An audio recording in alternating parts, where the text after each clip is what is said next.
Kid Milefaucha, everyone, 100,000 welcomes. I've always wanted to do this, approach a castle in the middle of the rugged landscape of Ireland, surrounded by mountains in the pouring rain. And finally, I'm able to do it here at Kylemoore Abbey, which began its life as a castle when it was fully constructed in 1871.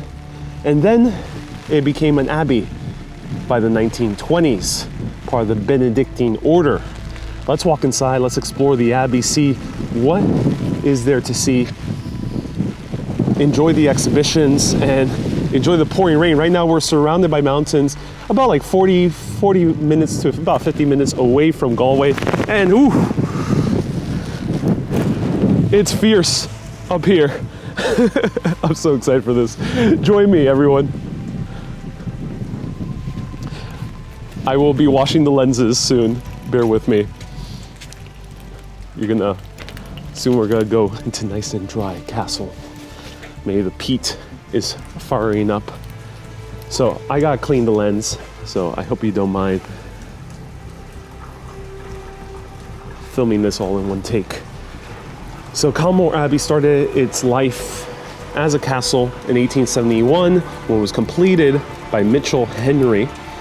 But the Benedictines go as far back to the 500s when they founded a monastery called Monte Cassino in Italy. And then they moved up to Belgium, and then once in Belgium they got ousted, and by 1920 the Benedictines arrive here at Kylemoore.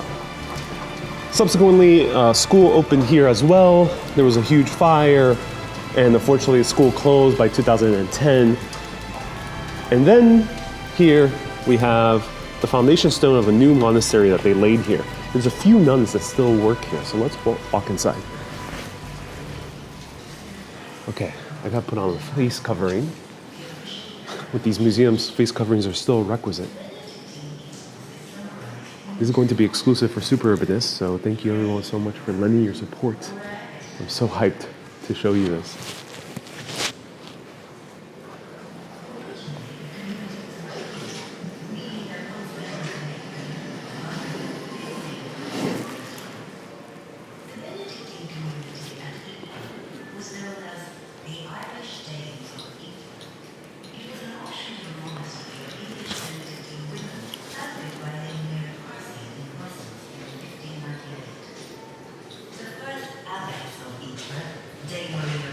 Bear with me, I gotta put my umbrella away, so let me just show you the views over here. The Abbey at Ypres was formerly made an Irish abbey. Dame Mary Joseph Butler, originally from County Kilkenny, began her studies with the Benedictines of Ghent when she was 8 years old. In 1657, she was Professor Nun, aged 16. She was elected the first Irish-born Abbess of Ypres in August 1686. The following year, James II, King of England, Scotland and Ireland, invited Lady Abbess Butler to set up a Royal Benedictine Abbey in Great Shipton, Dublin. Following the defeat of King James at the Battle of the Boyne. All right, good. I'm all dried up. That's nice. All right, let me show you from the beginning.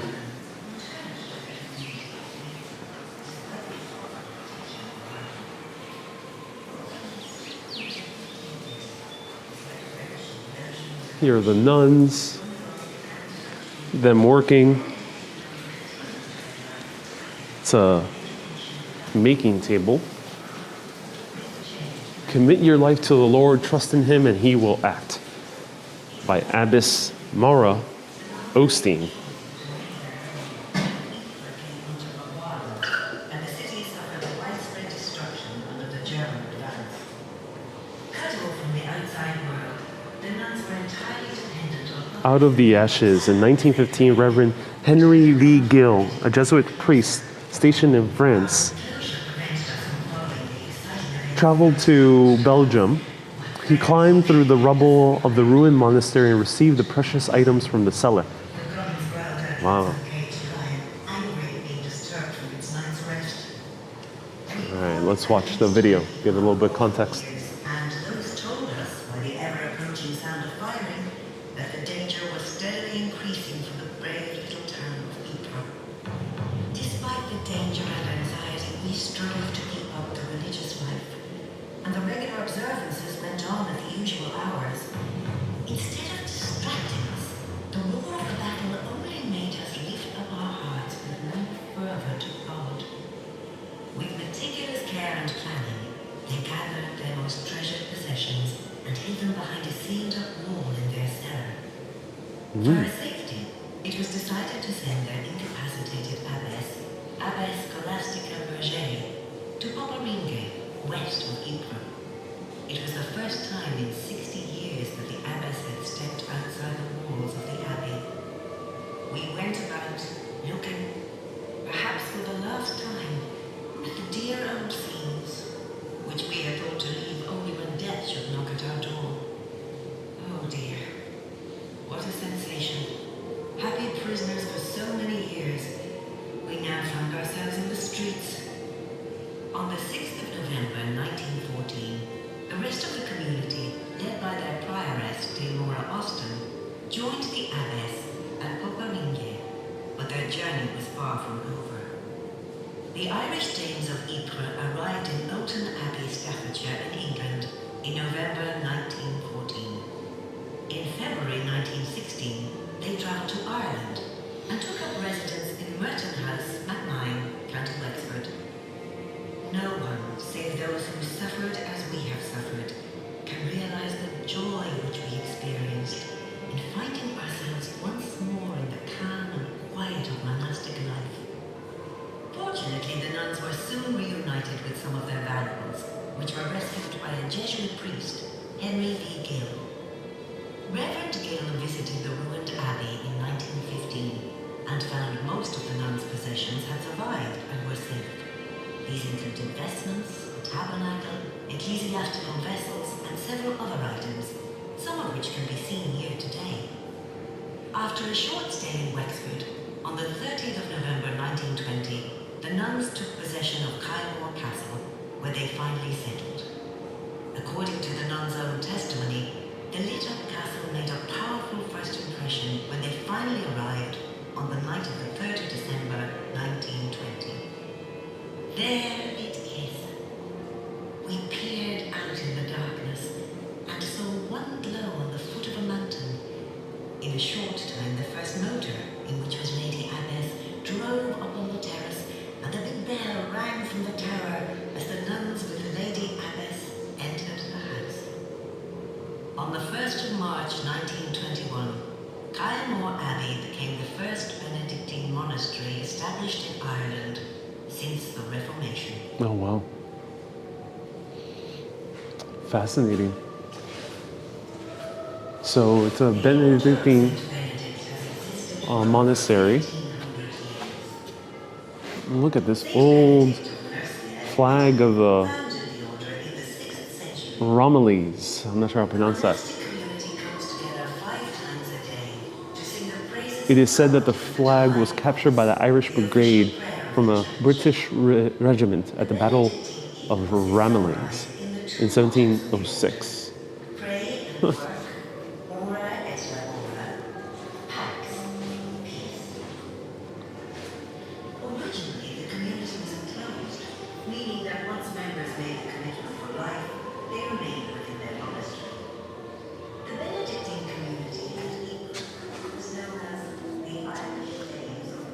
The Benedictines of Kylemoore.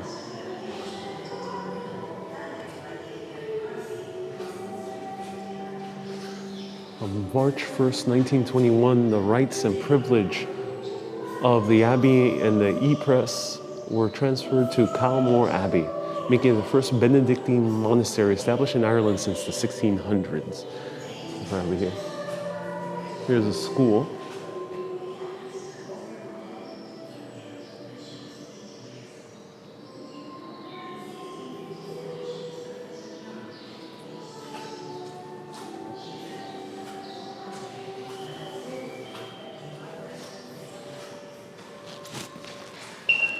Old photos. The Benedictine nuns at Kylemoore have played an important role within Connemara community and beyond through education, employment, enterprise, imagination, cooperation, and thus have ensured the future of the Abbey for generations to come.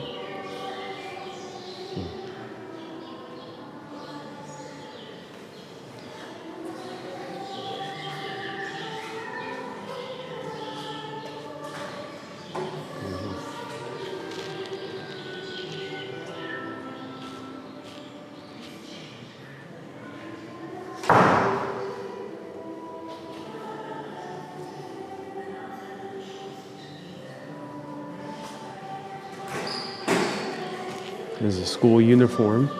Pupils at Kylemoore Abbey wore a uniform which developed in style over the years. In the 1980s, the girls wore different colored bows to indicate their individual years, junior, middle, and senior.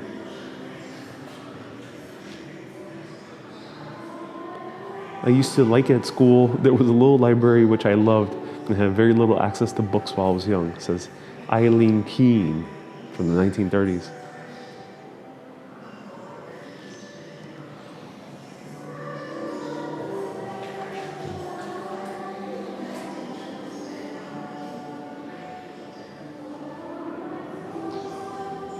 Oh wow, so the nuns run a shop since the 1950s here.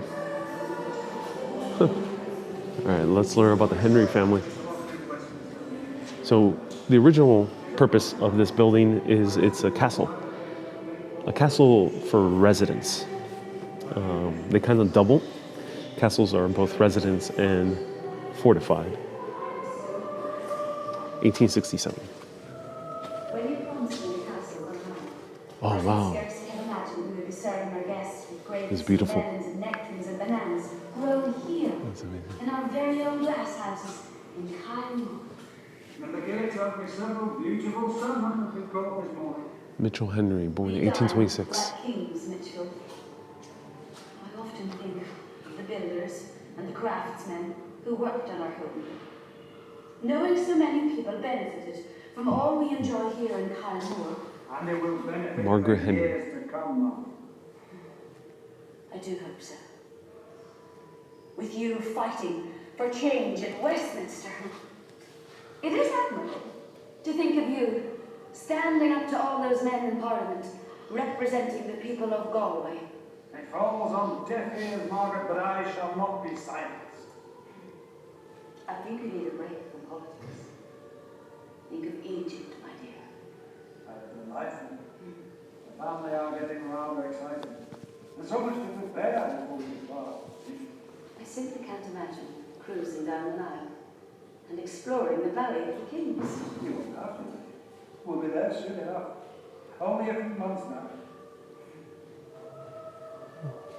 Mark, just look at the rain. Hello. Hey, how's it going? How brilliantly it reflects the mountains and the castle. I don't think I've ever tired this view. No. Messy hair.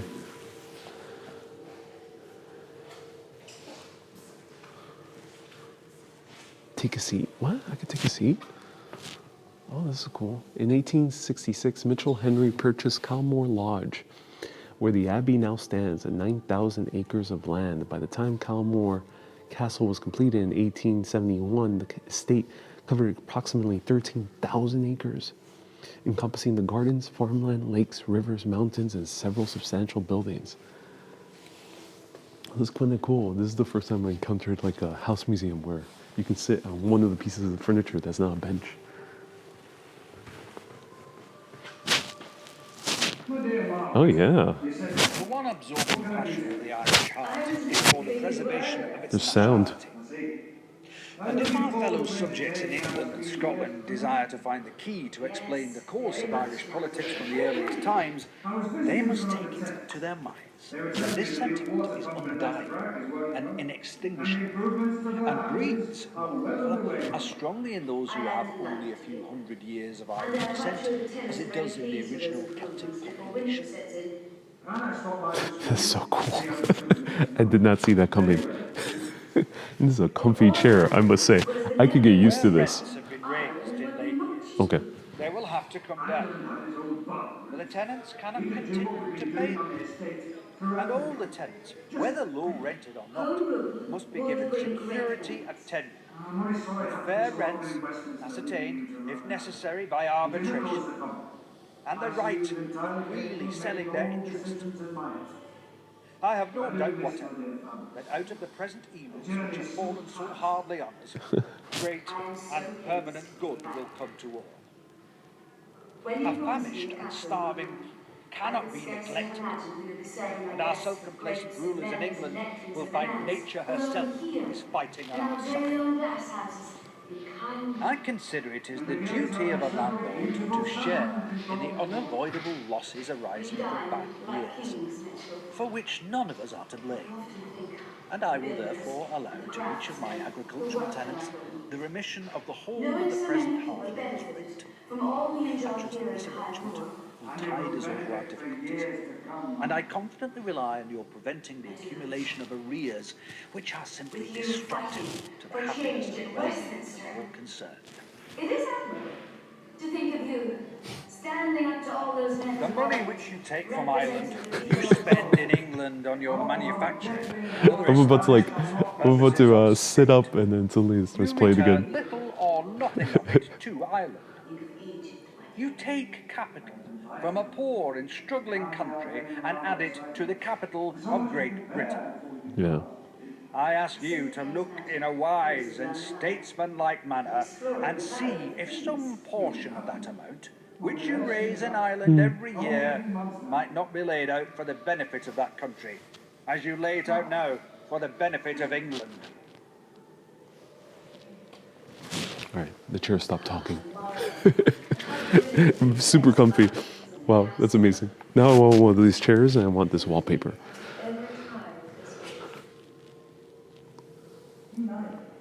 Born of Irish... Oh, wait. Sorry for the lack of focus. Born of Irish parents in Manchester, 1826, Mitchell Henry began his career as a surgeon in Harley Street, London, and later became an MP who represented the people of Galway at Westminster. Wow, part of Parliament. That's amazing. This is Mitchell's Henry's writing supplies.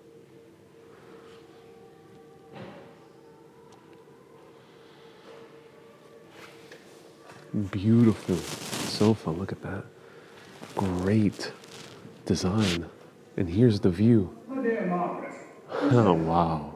What can I do to help? Imagine living here. I definitely could spend a few summers here. Are you looking forward to entertaining our esteemed guests tonight? Yes, very much, my dear. I was visiting some of the tenants. They were telling me the new water pump in Letter Brack is working well. And the improvements to the Here's all their books. well on the way on. I am delighted. Well, not all of them, but some of them And at I'm least. sure the tenants are very pleased. War and Peace is here. Before winter sets in.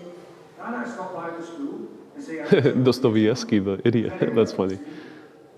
If all landowners were as Les developed Mis as you are, by Victor Hugo. Ireland would be much improved.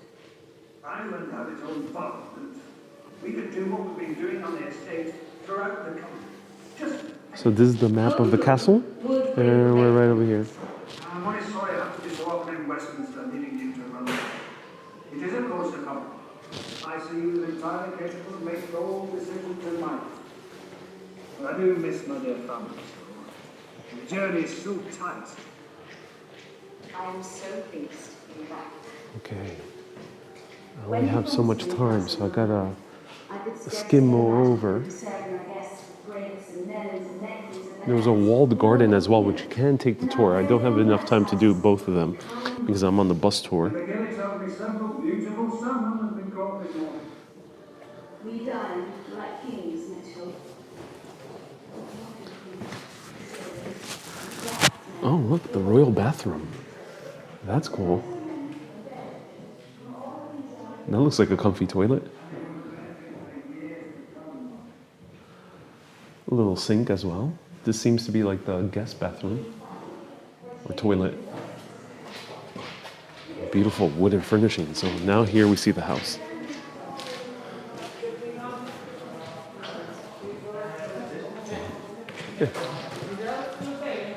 Wow.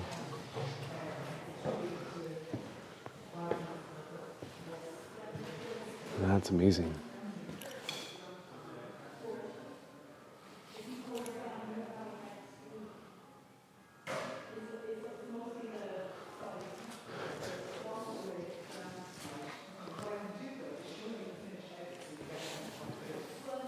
Huge skylight on the top. And there's like a almost like a courtyard, but just indoors.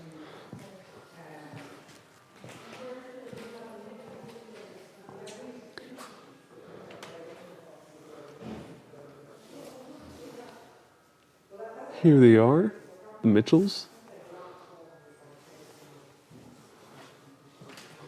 I think a lot of people like the wood furnishing, so let's take a closer look. Really gorgeously designed castle. It was known as the Duke of Manchester.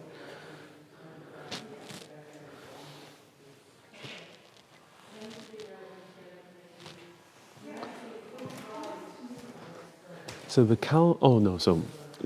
he was not known as Duke of Manchester Mitchell, but it was later sold to the Duke and Duchess of Manchester in 1903 for £63,000, which is a lot of money today. The couple had 4 children, including Louise, the only child, who was born at Kylemoore on January 6, 1908. Under their ownership, the castle interior was greatly altered.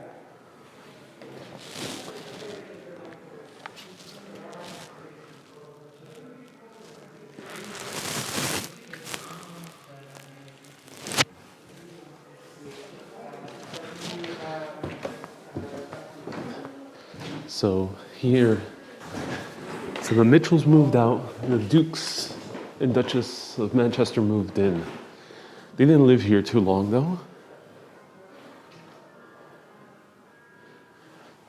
There he was.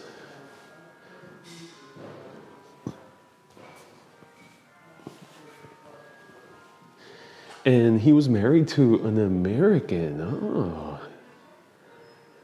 She was the daughter of Eugene Zimmerman, who was an oil and railroad tycoon in Cincinnati, Ohio.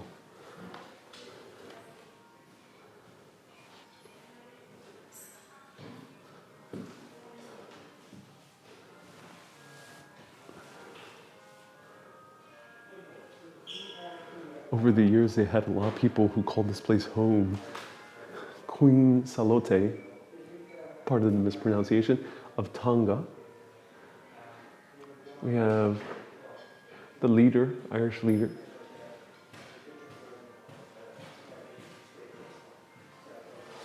Sir Arthur Balfour. Even Queen Alexandra and Princess Victoria and King Edward VII. They all visited here. Wow.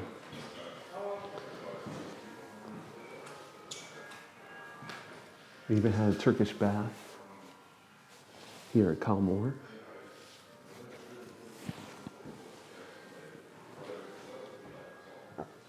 Wow. Fancy a dinner, anyone? Maybe some high tea with the Duke and Duchess of Manchester. Maybe inviting over the Queen of Tonga. This is the kitchen, wow, of Kylemoore Castle. Gorgeous it is. Let's see what's on the course today. Today we have green pea soup, lobster cutlets, stewed veal and peas, lamb cutlets as well. Ooh, that's good. Roast lamb for second course. Oh, I like roast lamb. Boiled tongue garnished with some vegetable marrows. Interesting. Some goslings for third course. Whipped strawberry cream tart. Oh, that sounds so good. And some ice cream. The Kylemoores were well equipped to entertain and then welcomed many guests over the years. Dinner parties were lavish affairs with menus planned using the produce from the estate. Oh, interesting. They used local products. And here they had a cookbook where you can learn how to cook some rabbit and cook it well.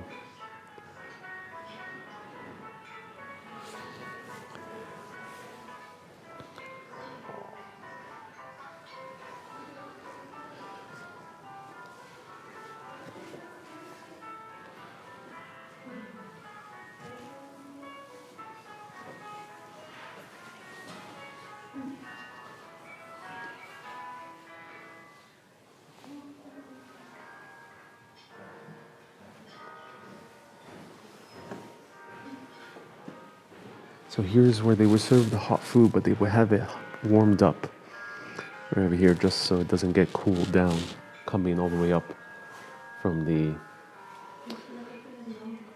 kitchen area. we might be able to see that.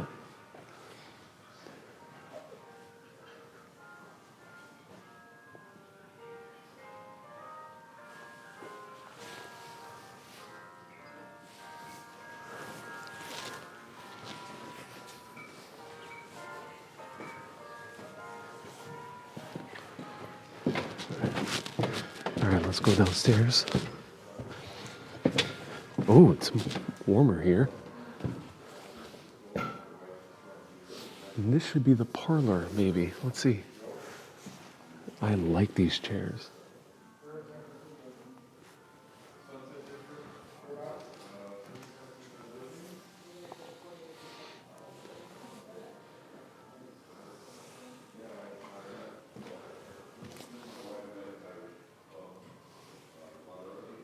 Wow. So beautiful. Let's sit down. Whoa. All right, that doesn't have any cushion. It just sunk right down.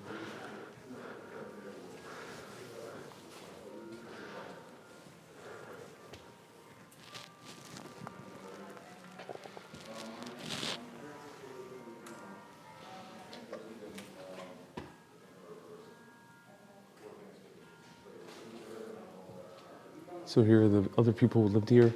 Florence Henry lived nearby here until her death in 1952. She was known as an exceptional salmon angler and a bridge player. Oh, interesting.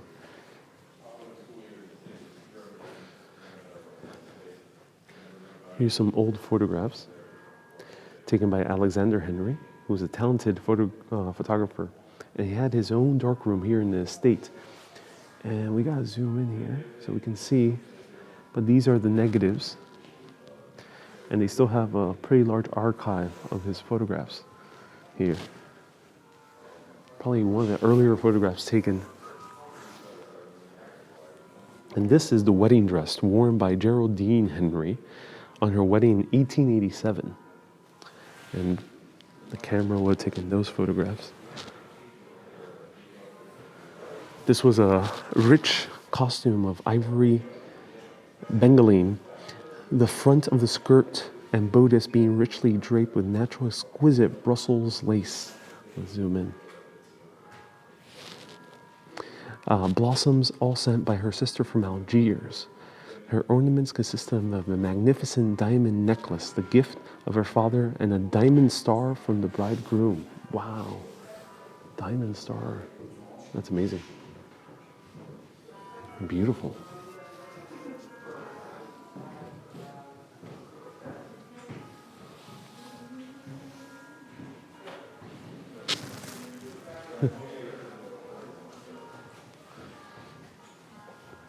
More photos from 1934, around there.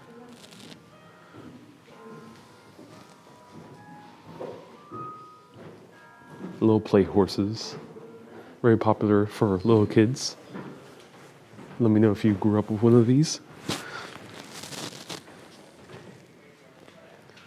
But there was a tragedy that struck here in September 1892 when Geraldine was thrown from her carriage and killed.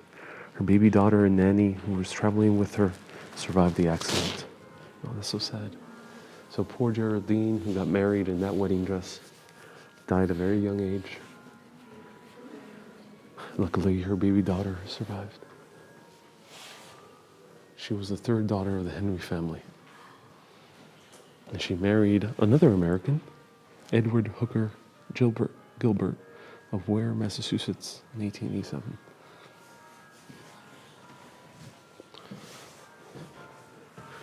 Oh, this is nice. Margaret Henry quickly settled into Kylemoore and was much loved by the locals. Her passion for travel and eye for beauty were reflected in the sumptuous Italian-inspired interiors of the castle, where talented craftsmen worked side by side to create a luxurious family home. Interesting, inspired by an Italian villa.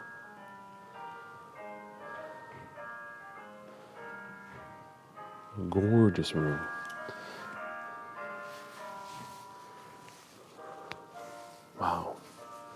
So this is the end of the exhibition. So let's take our sweet time here showing you the details, and I'll show you a little bit more from the outside in the pouring rain. But look how gorgeous this is.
So here's where they hung up their hats.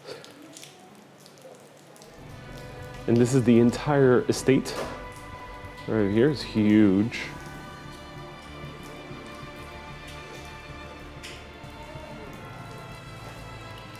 And let's go back outside.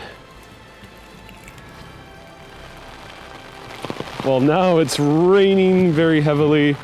That was an amazing place to explore, I think, in my opinion. Removing my mask so I can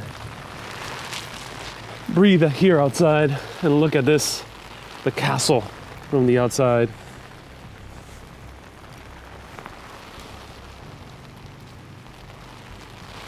Marvelous views with the huge mountains that surround this castle. And we got the school, which appears to be right next door.